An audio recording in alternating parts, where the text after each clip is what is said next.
Buenas noches, mis hermanos y hermanas en Cristo. Todos los días yo me levanto a la 1:30 para preparar un mensaje y lo envío a las 3 de la mañana. Así me lo mandó Dios para hacerlo. De lunes a viernes, aquí estamos en la iglesia cristiana, Monte de Oreb, la 544 de Harrison Street en Allentown, Pennsylvania.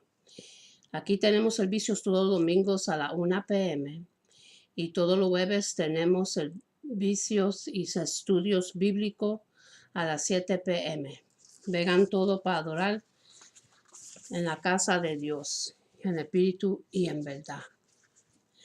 Hoy empezamos con las oraciones para los que están enfermos. Oh Padre Santo, Dios de Abraham y Dios de Israel, oh Padre mío y Señor mío, vengo, mi Dios, delante de ti para pedirte tu ayuda, tu misericordia que es infinita, y tu amor en tu nombre, mi Dios.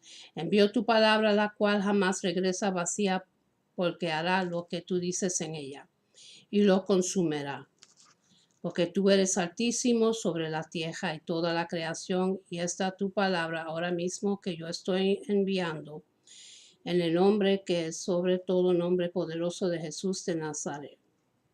Así todo enfermo, ya sea físico o espiritual, sabiendo y creyendo que tu palabra como espada afilada penetra así lo más profundo de lo que es enviada, y reconociendo tu poder, Padre mío, y reconociendo, Padre, tu fidelidad, para que cada enfermo en este mundo sea sanado, sea restaurado. Hacemos un llamado de victoria y de sanación, declarando es hecho por el poder de tu Santo Espíritu ahora mismo en todo lugar y a toda criatura hecha de tus manos, de tu creación, oh Padre mío.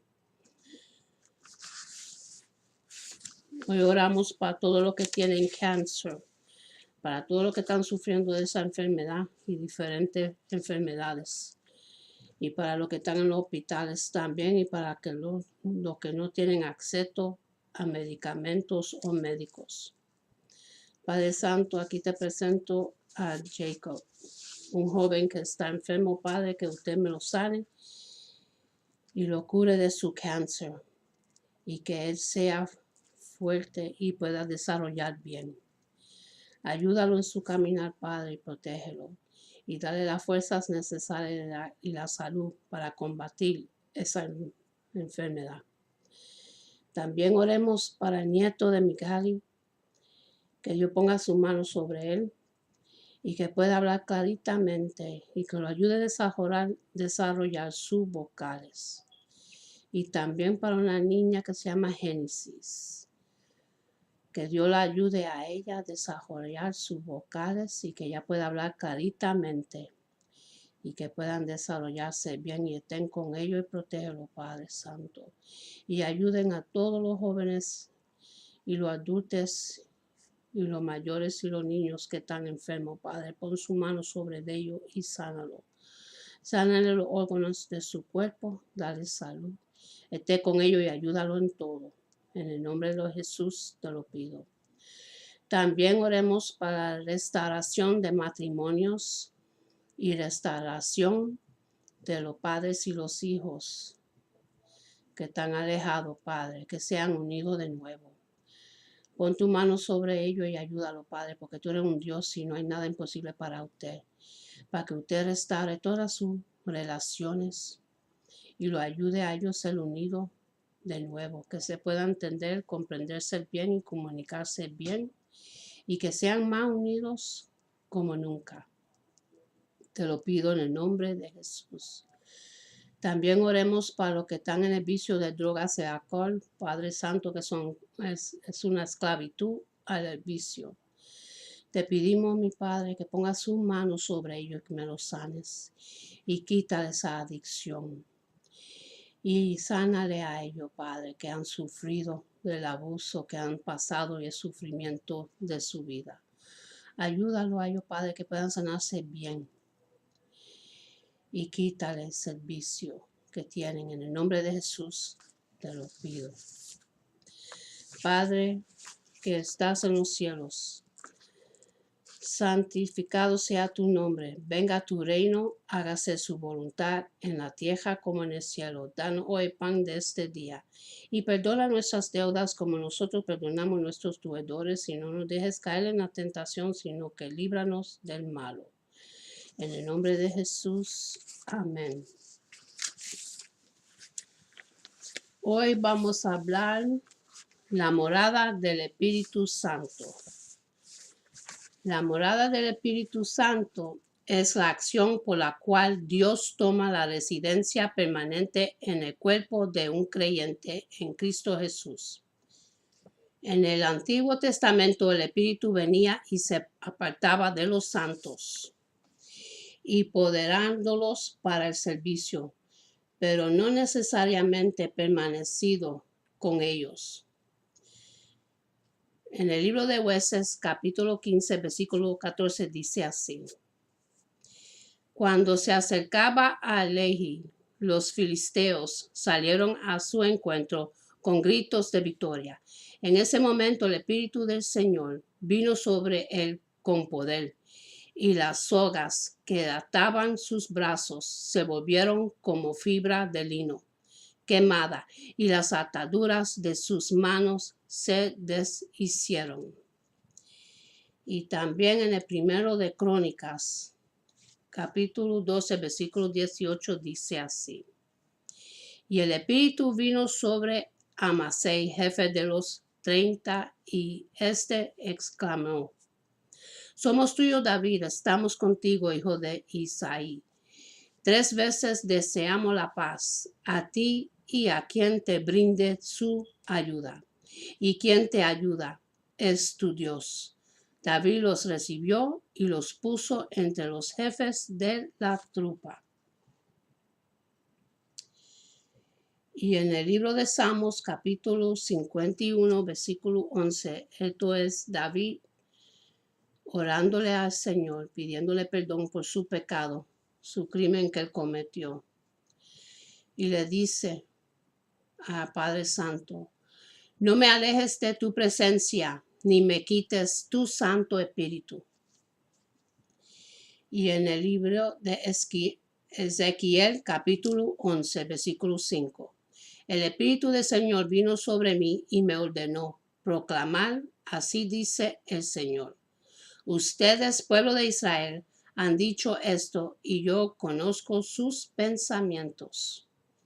Jesús reveló a sus discípulos la nueva función del Espíritu de verdad jugaría en sus vidas. Mora con nosotros y estará en vosotros. En el libro de Juan, capítulo 14, versículo 17, dice así: El Espíritu de verdad, a quien el mundo no puede aceptar, porque no lo ve ni lo conoce. Pero ustedes sí lo conocen, porque vive con ustedes y estaría en ustedes. El apóstol Pablo escribió: ¿O ignoráis que vuestro cuerpo es el templo del Espíritu Santo, el cual está en vosotros, el cual tienes de Dios, y que no sois vosotros vuestros, porque habéis sido comprado por precio? Glorificad pues a Dios en vuestro cuerpo y en vuestro espíritu, los cuales son de Dios. Y eso está en el 1 Corintios capítulo 6, versículos 19 y 20. Estos versículos nos dicen que el creyente en Cristo Jesús tiene la tercera persona de la Trinidad, el Espíritu Santo, viviendo en él. Cuando una persona acepta a Cristo como su Salvador personal, el Espíritu Santo le da al creyente la vida de Dios, la vida eterna, la cual es realmente su naturaleza. En el libro de Título, capítulo 3, versículo 5, dice así: Él nos salvó, no por nuestras propias obras de justicia, sino por su misericordia. Nos salvó mediante el lavamiento de la regeneración y de la renovación por el Espíritu Santo. Y en el segundo de Pedro, capítulo 1, versículo 4, dice así. Así Dios nos ha entregado sus preciosas y magníficas promesas para que ustedes, luego de escapar de la corrupción que hay en el mundo debido a los malos deseos, lleguen a tener parte en la naturaleza divina. Y el Espíritu Santo viene a vivir dentro de él espiritualmente.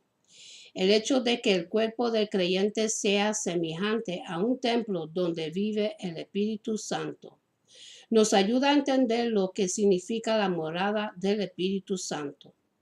La palabra templo se usa para describir el lugar santísimo, el santuario interior en la estructura del tabernáculo.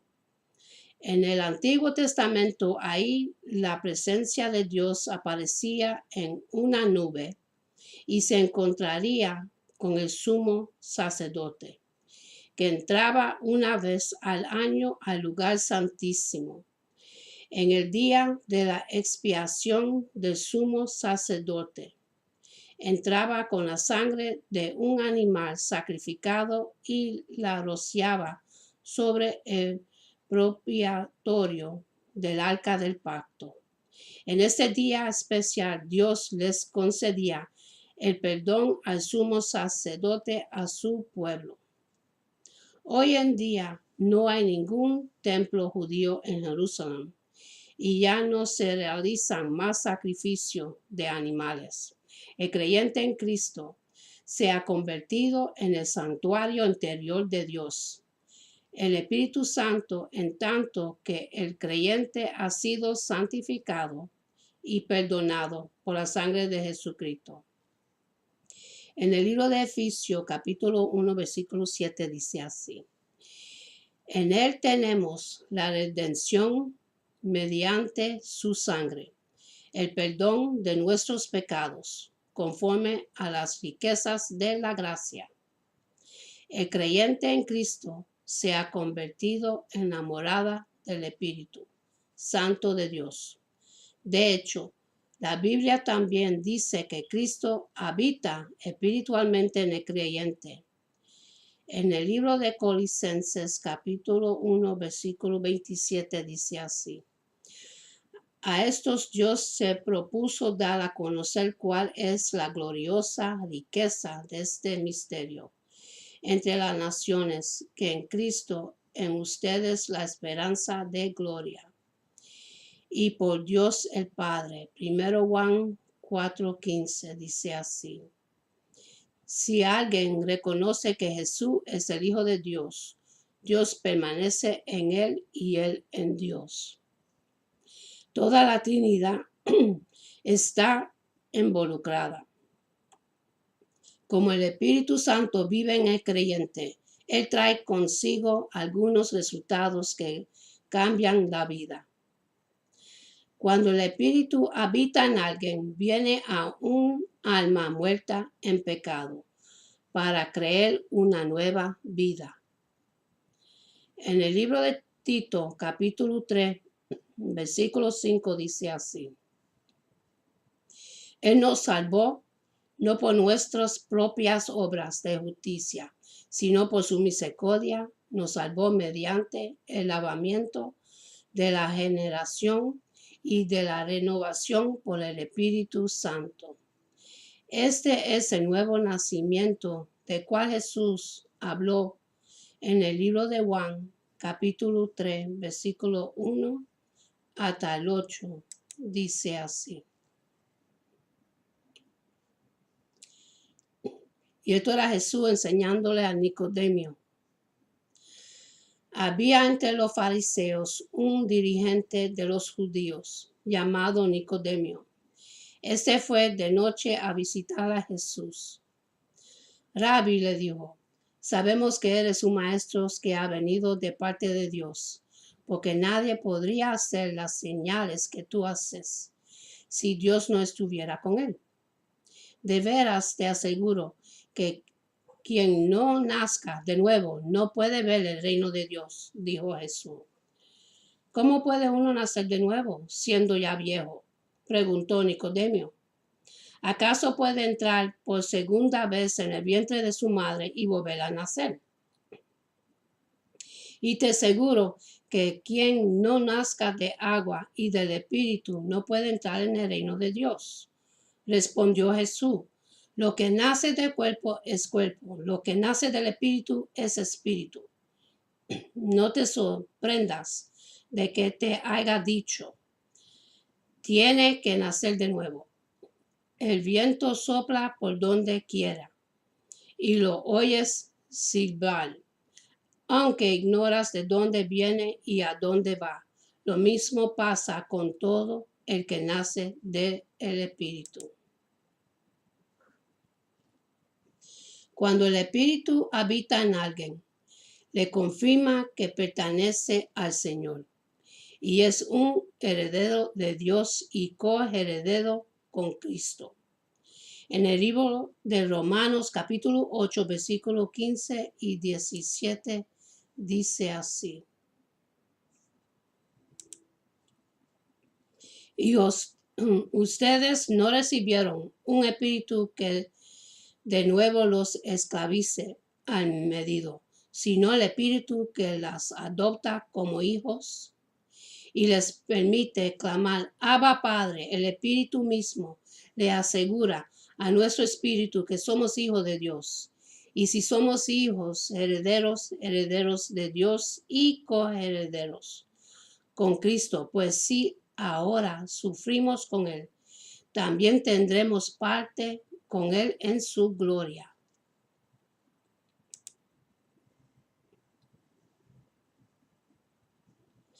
Cuando el Espíritu habita en alguien, lo ubica como miembro de la Iglesia Universal de Cristo. Este es el bautismo del Espíritu Santo de acuerdo al 1 Corintios capítulo 12, versículo 13, que dice así. Todos fuimos bautizados por un solo Espíritu para construir un solo cuerpo, ya seamos judíos o gentiles, esclavos o libres. Y a todos se nos dio a beber de un mismo espíritu. Ahora bien, hay diversos dones, pero un mismo espíritu. Cuando el espíritu habita en alguien, le da dones espirituales,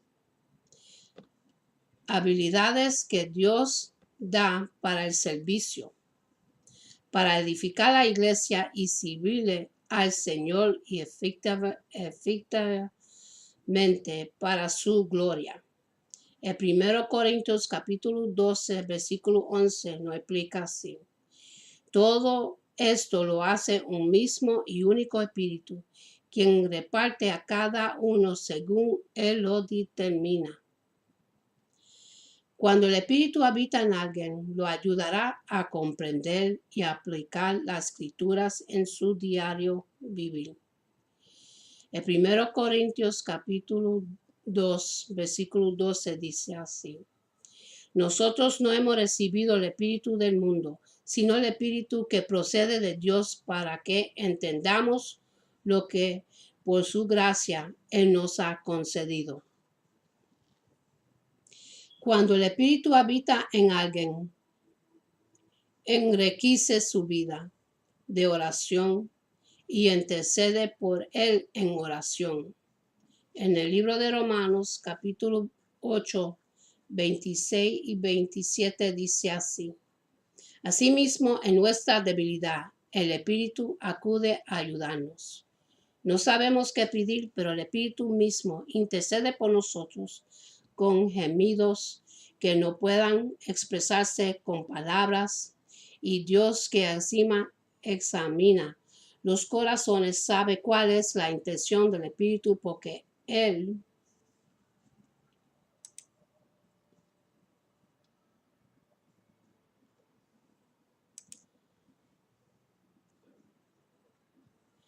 creyente conforme a la voluntad de Dios.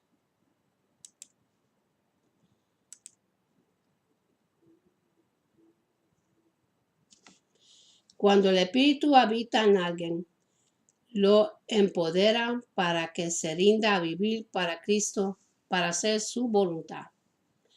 En el libro de Galatas, capítulo 5, versículo 16, lo explica así. Así les digo, vivan por el Espíritu y no sigan los deseos de la naturaleza pecaminosa.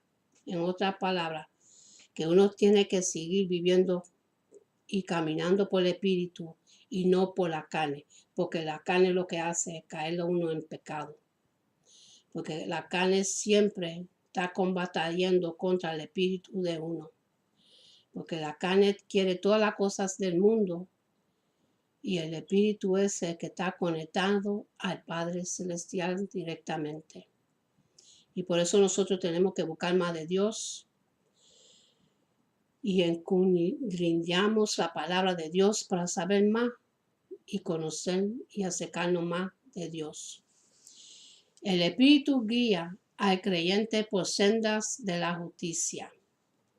En el libro de Romanos capítulo 8, versículo 14, dice así, porque todos los que son guiados por el Espíritu de Dios son hijos de Dios. Nosotros tenemos que dejarnos guiarnos por el Espíritu de Dios que reina y vive entre nosotros. Esa es una bendición y un buen regalo lo que el Padre nos dio a nosotros. A tener el Espíritu Santo entre nosotros que nos avisa, que nos guía, que nos instruye y que nos consuela.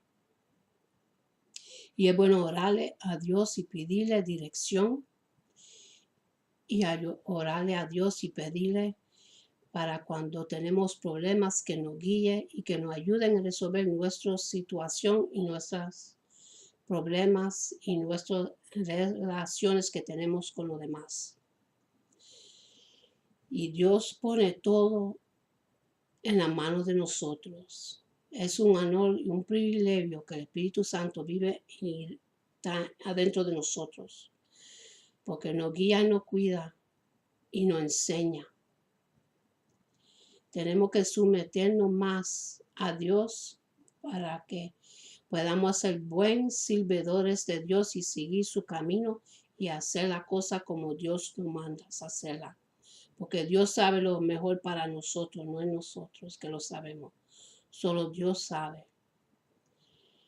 Cuando el Espíritu habita en alguien, da evidencia de una nueva vida a producir el fruto del Espíritu en la vida del creyente. En el libro de Galatas, capítulo 5, versículos 22 y 23, dice así.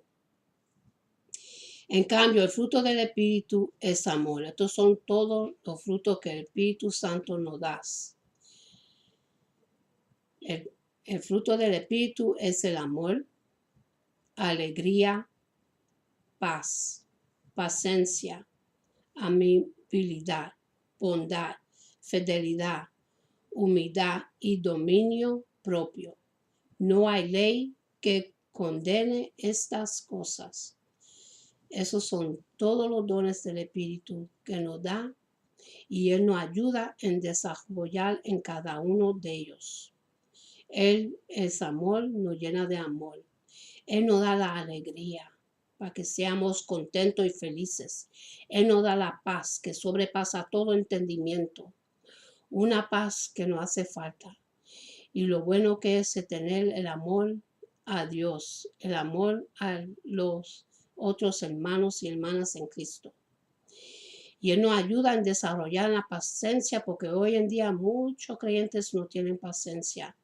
Y estos son todos lo que uno va desarrollando poco a poco con la ayuda y la asistencia del Espíritu Santo. Él nos da la amabilidad, Él nos da la bondad para que seamos buenos y nos respetemos y nos ayudamos uno al otro y nos apoyemos uno al otro para ser unidos. Y Él nos llena de felicidad, y Él nos da fidelidad. Él es fiel y nosotros tenemos que aprender a ser fiel a Él porque Dios es fiel. Él es bien fiel con nosotros, Él nunca nos falla ni nos deja. Somos nosotros que nos alejamos de su caminar y que nos olvidamos de Él por la vida diaria. Y tenemos que tener todo esto en cuenta, que todos son bendiciones que el Espíritu Santo de Dios nos da y mora en nosotros. Y Él nos da humildad. Es bueno ser humilde. Y Él nos da dominio propio. Todo esto, estas cosas nos da el Espíritu Santo y es un regalo y son dones y bendiciones que Él nos da para poder seguir en su caminar y guiarnos y instruirnos en todo caminar.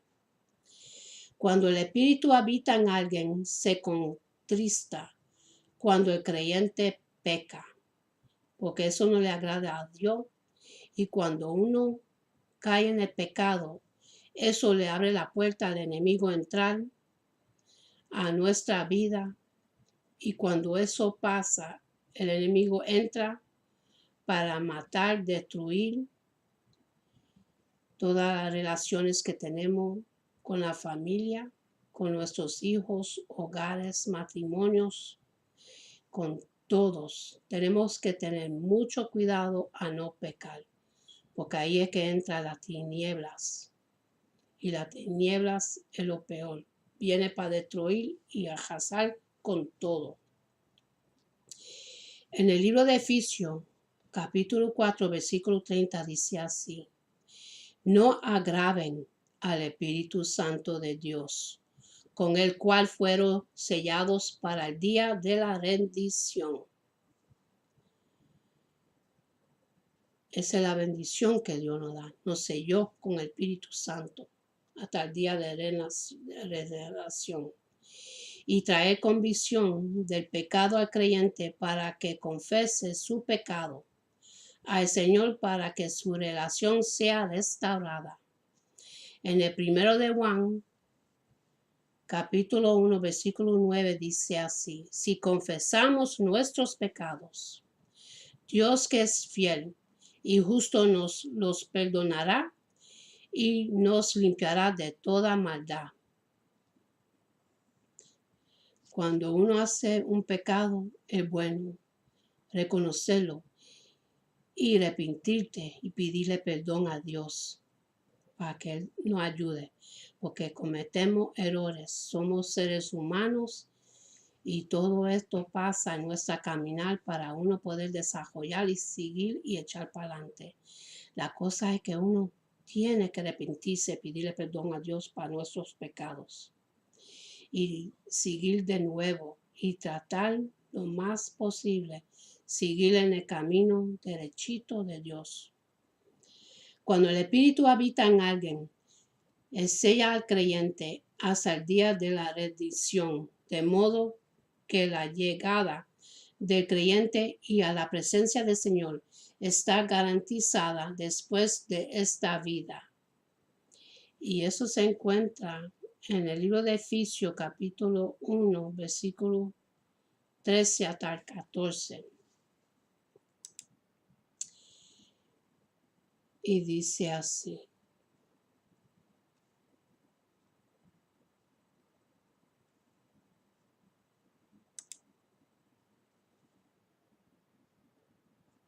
en Él también ustedes, cuando oyeron el mensaje de la verdad, el evangelio que les trajo la salvación, y lo creyeron, fueron marcados con el sello que es el Espíritu Santo prometido. Este garantiza nuestra herencia hasta que llegue la redención final del pueblo adquirido por Dios para alabanzas de su gloria.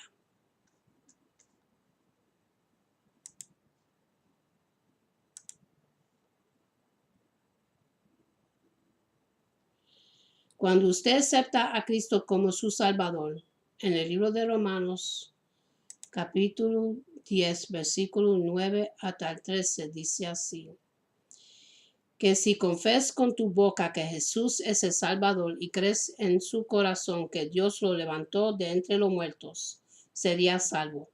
porque con el corazón se cree para ser justificado, pero con la boca se confiesa para ser salvo.